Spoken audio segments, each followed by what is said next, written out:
কাল ছিল কৌশিকী অমাবস্যা আর আমাদের সবার নেমন্তন্ন ছিল মৌসুমীদের বাড়িতে। তাই সকালবেলা সমস্ত কাজকর্ম সেরে আমাদের ছিল যেহেতু ওয়ার্কশপ, সেইগুলো সমস্ত কিছু মিটিয়ে সন্ধেবেলা আমরা বেরিয়ে পড়লাম মৌসুমীদের বাড়ির উদ্দেশ্যে। আর গিয়েই প্রথমে দেখতে পেলাম যে সুন্দর লাইট লাগানো হয়েছে আর এখানে মাকে সাজানোও হচ্ছে। মায়ের মুখটা কি যে মিষ্টি লাগছে, কিন্তু সব থেকে বেশি অবাক হলাম মৌসুমীকে দেখে। পুরো প্রতিমার মতো লাগছে। ওকে যতবার আমি দেখছি ততবার একটাই কথা বলছি, তোকে পুরো ঠাকুরের মতো দেখতে লাগছে। যতবারই বলছি ততবারই ও মিষ্টি করে ব্লাশ করছে।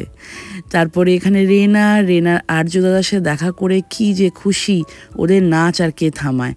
ঢাকের তালে ওরাও নাচছে। আমার বন্ধুর নিজের বাড়িতে এই কালী পুজোটা করার অনেক দিনের শখ ছিল, কিন্তু প্ল্যান হয়েছে মাত্র 5 দিন, আর সেই 5 দিনে এত সুন্দর করে পুজো সমস্ত কিছু গুছিয়ে একটা পুজো হচ্ছে। কি যে ভালো লাগছিল কি বলবো। আরেকটা জিনিস দেখে আমি আর রেনা পুরো মুগ্ধ, সেটা হচ্ছে এই অ্যাকুয়ারিয়ামটা।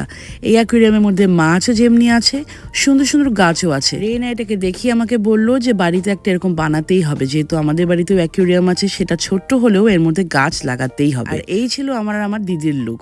বেডরুমে এসে যখন ভিডিও তুলছিলাম তখন দেখছি ওর বেডরুমে এত সুন্দর সুন্দর কটা জিনিস রাখা, যেগুলো কিনা মৌসুমীর নিজের হাতে বানানো। যখন এগুলো বানিয়েছিল তখন সবকটারই ফটো আমাকে হোয়াটসঅ্যাপে পাঠাতো, কিন্তু সামনাসামনি দেখে আমি অবাক।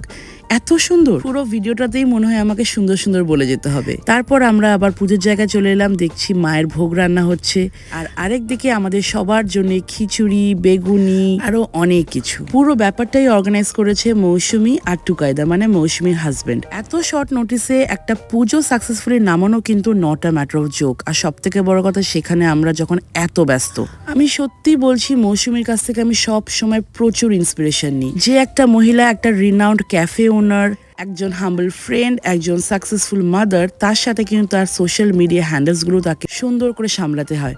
আর সব কিছু হয়তো অনেক হেক্টিক হয়ে যায়, কিন্তু এত সুন্দর করেও ব্যালেন্স করে, এটা দেখে সত্যি শেখার মতন। প্রথমে বাচ্চাগুলোকে খাওয়াতে বসিয়ে দিলাম, সবাইকে খাইয়ে দাইয়ে আমিও একটু খেয়ে নিলাম।